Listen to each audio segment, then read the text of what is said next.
The Confederacy lost the Civil War, but many Confederates did not stay defeated for long. Some went home broke, wounded, and disillusioned. Others found their way back into politics, the press, the courts, and public life. Within a few years, many of the same men who had backed secession, defended slavery, or fought for the Confederate cause were shaping the South again, not as leaders of a new country, but as powerful figures inside the United States. So what happened to the Confederates after the war? How did so many former rebels regain influence? And what did their return mean for the millions of people who had just been freed? One of the men who went home was Sam Watkins, a Confederate private from Tennessee. Years later, he wrote a memoir called Company H. It remembered the war from the view of an ordinary soldier, the hunger, fear, exhaustion, loyalty, and shock of defeat. But Watkins's story points to a bigger truth. A lot of Confederate soldiers returned to private life. A lot of the men who had led the Confederacy, or supported it, slowly returned to power, and the struggle over what the war had meant was only beginning. To understand what happened after the war, we need to start with what the Confederacy actually was. The Confederate States of America lasted only 4 years, but it had a government, an army, a constitution, and a clear political purpose. That purpose was not just states' rights in some vague, abstract sense. The secession documents issued by several slave states made it clear that slavery was central. Mississippi said, quote, "Our position is thoroughly identified with the institution of slavery." Georgia made similar arguments, linking secession to the defense of slave property and white political power. In March of 1861, Confederate Vice President Alexander H. Stephens gave what became known as the Cornerstone Speech. He said the Confederacy rested on what he called the great truth that black people were not equal to white people. The Confederacy was not accidentally built around slavery.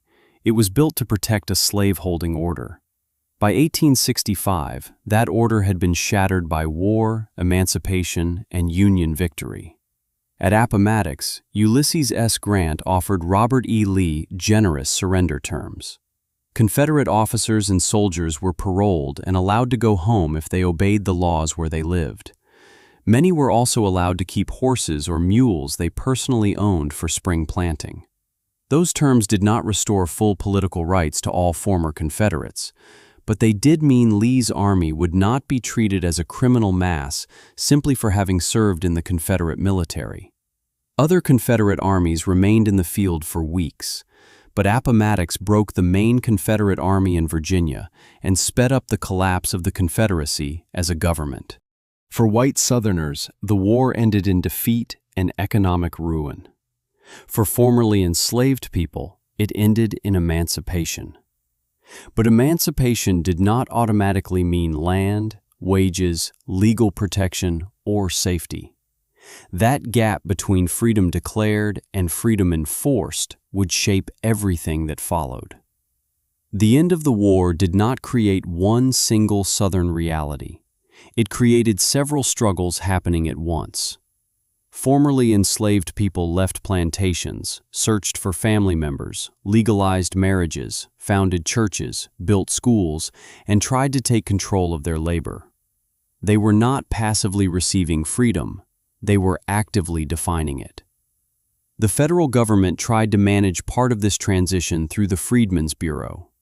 The Bureau distributed food, helped open schools, supervised some labor contracts, and stepped into legal disputes involving freed people. But the Bureau was understaffed, underfunded, and politically weak. At the same time, President Andrew Johnson moved quickly to restore civil governments in the former Confederate states. That decision allowed white Southern elites, including many former Confederates, to regain power before the rights of freed people had been securely protected. In late 1865, several Southern states passed black codes. The details varied from state to state, but these laws commonly restricted movement, labor independence, legal testimony, or access to weapons. In Mississippi, vagrancy laws allowed authorities to arrest people who could not prove they had work. Fines could then be converted into forced labor. These laws did not recreate slavery in exactly the same legal form, but they were a direct attempt to preserve racial hierarchy and control labor after emancipation. The conflict was no longer being fought mainly through armies in the field. It was now being fought through labor contracts, state legislatures, local courts, and county jails. And this was the world men like Sam Watkins returned to. Watkins did not become one of the most powerful former Confederates. He did not write laws or lead a militia.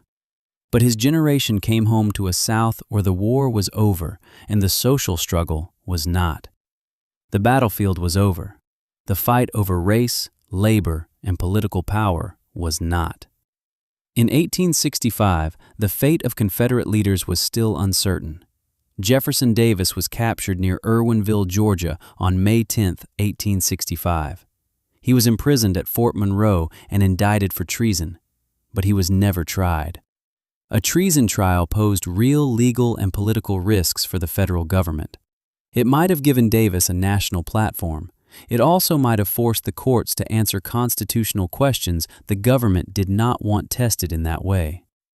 In December of 1868, Andrew Johnson issued a broad Christmas amnesty to former Confederates. The prosecution of Davis was dropped, and the indictment was later dismissed. Davis never accepted the moral case against the Confederacy. In later writings, he continued to defend the Southern cause as constitutional and legitimate. His case revealed something important.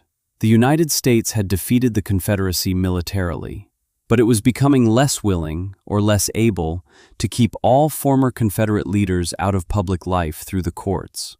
And that mattered, because once punishment weakened and pardons expanded, former Confederates had more room to return to politics.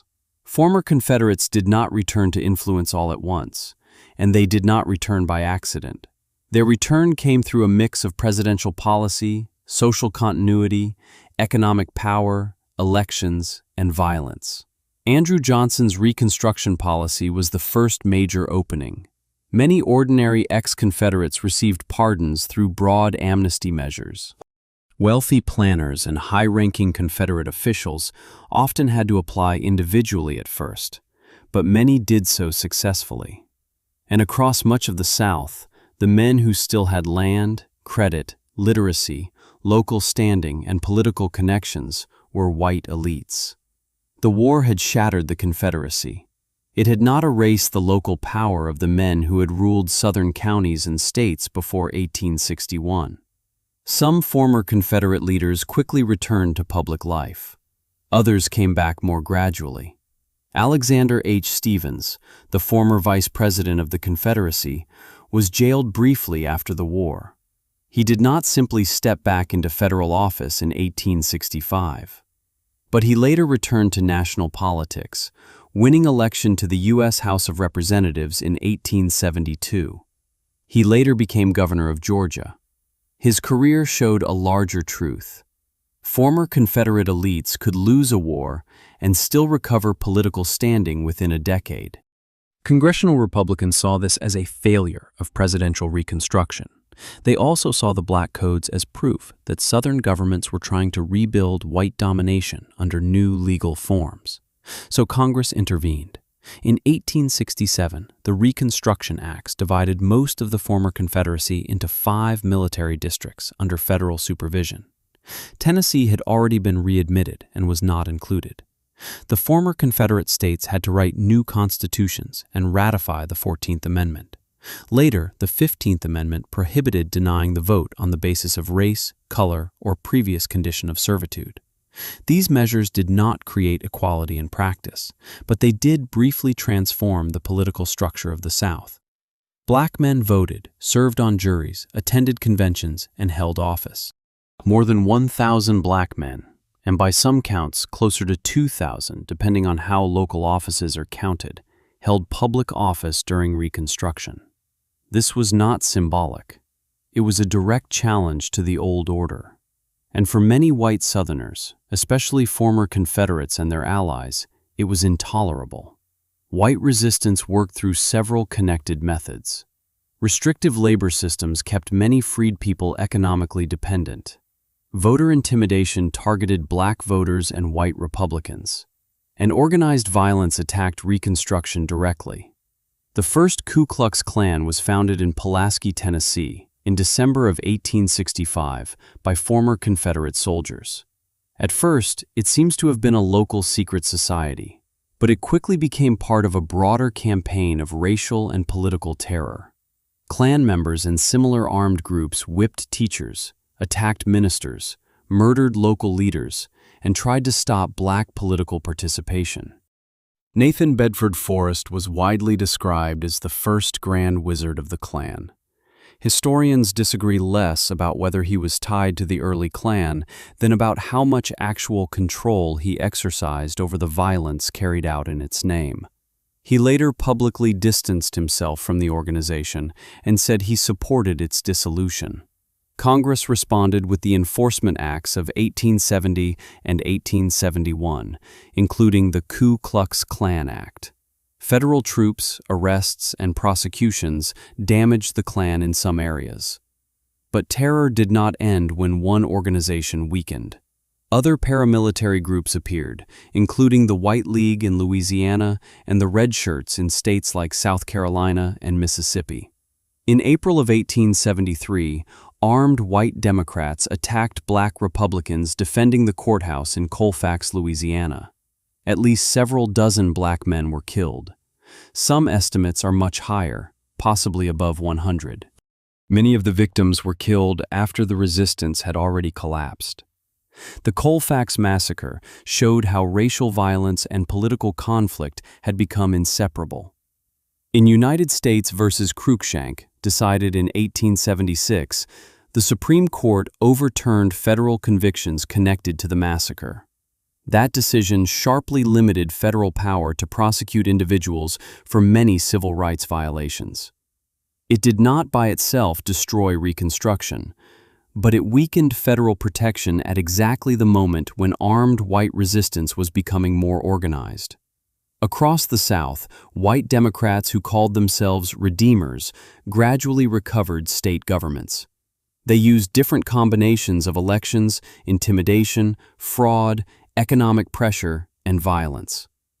By the end of Reconstruction, the last major Republican governments in the former Confederate South had fallen. The process was uneven. It did not look exactly the same in every state, but the direction was clear. Former Confederate interests and white conservative rule had largely returned. The presidential election of 1876 pushed the crisis even further. Republican Rutherford B. Hayes and Democrat Samuel Tilden both claimed victory. The settlement that followed is usually linked to what people call the Compromise of 1877.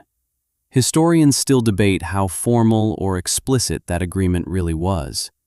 There was no single signed document neatly trading the presidency for a total military withdrawal from the South. But the political result is clear.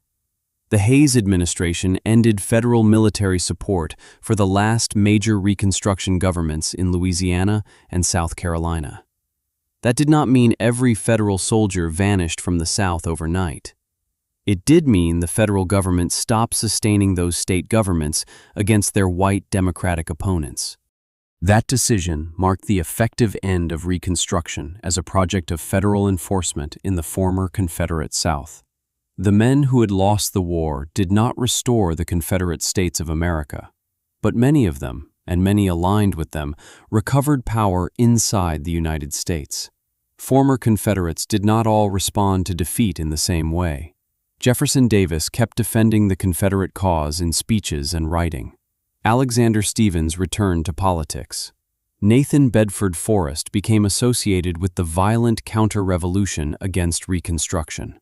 Robert E. Lee accepted military defeat and urged former Confederates to submit to the restored Union. James Longstreet cooperated with Reconstruction and was attacked for it. Sam Watkins represented something different. He was the ordinary former soldier who went back to civilian life and remembered the war from below, not from the level of presidents and generals. These men were not interchangeable. Together, they show the different ways the Confederate past survived even after the Confederate state was gone. After the war, Robert E. Lee became president of Washington College in Lexington, Virginia. He generally urged former Confederates to accept defeat and avoid renewed conflict. In private letters, Lee discouraged actions that would inflame sectional hatred. But after his death, Lee's image took on a much larger meaning. The political purpose of the Confederacy faded into the background. The defense of slavery was pushed aside. Military honor, sacrifice, and regional pride moved to the center. This did not happen overnight, and Lee did not create it by himself. But his post-war reputation became central to a broader reinterpretation of the war. That reinterpretation would later be known as the Lost Cause. James Longstreet took a different path. He joined the Republican Party and supported Reconstruction. He also accepted federal office. In New Orleans in 1874, Longstreet led an integrated force of police and militia against the White League, a paramilitary group challenging Louisiana's Republican government. The force was defeated, and Longstreet was captured. To many former Confederates, that made him unforgivable. A man who had once fought for the Confederacy was now defending Reconstruction alongside black troops and Republican institutions. Longstreet's experience showed the limits of post-war Southern reconciliation. A former Confederate who accepted black political participation could be branded a traitor. A former Confederate who opposed it could often regain honor, influence, or both. If we want to see what the return of former Confederate influence meant in everyday life, one answer is land. In January of 1865, General William Tecumseh Sherman issued Special Field Orders No. 15. The order temporarily set aside parts of the South Carolina, Georgia, and Florida coast for black settlement.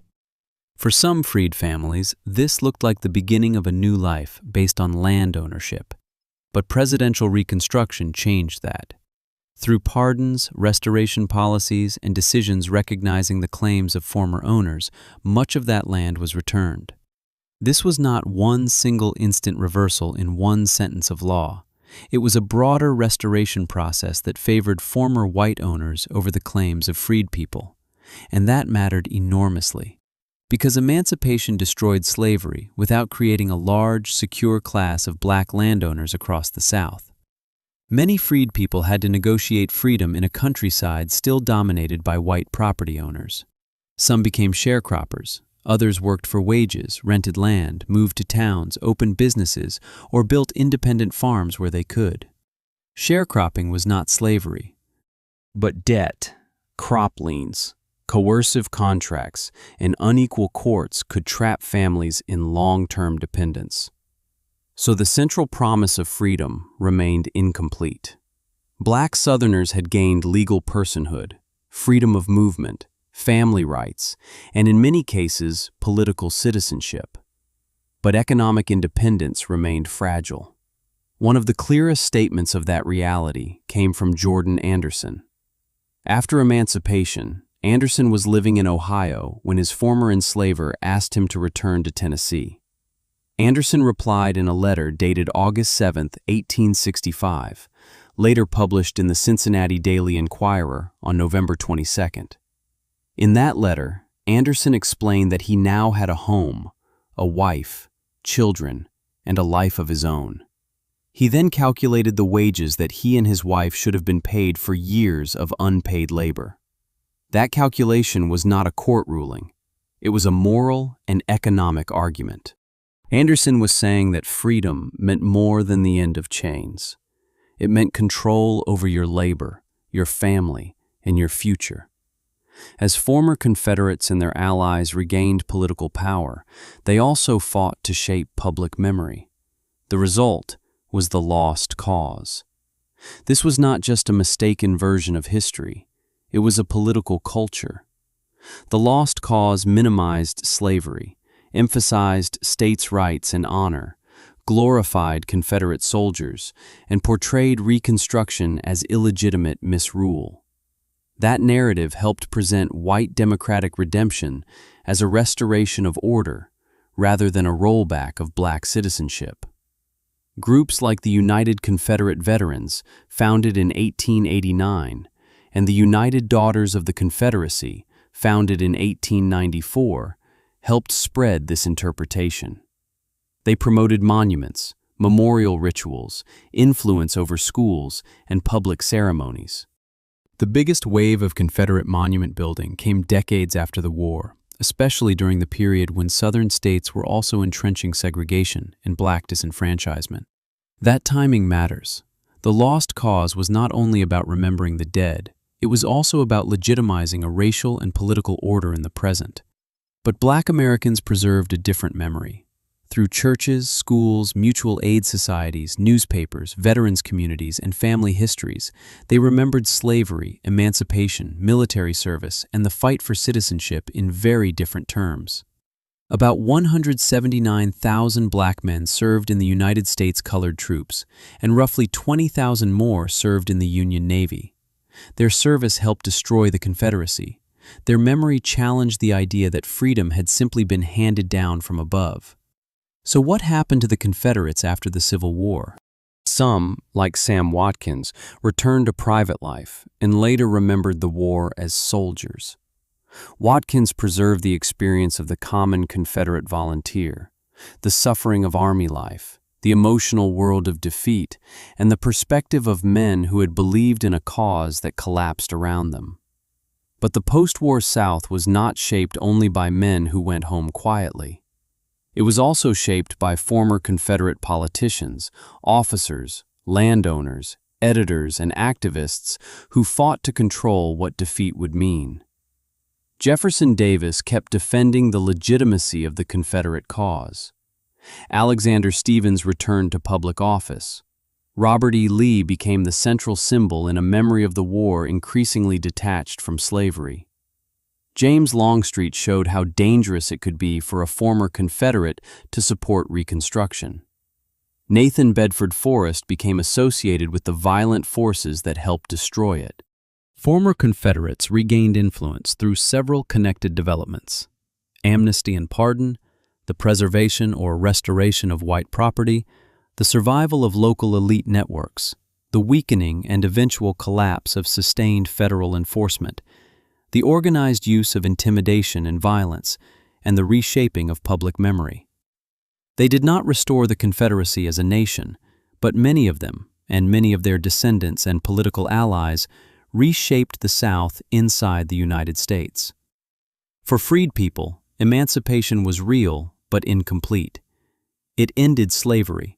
It did not automatically provide land, safety, wages, or lasting protection of political rights.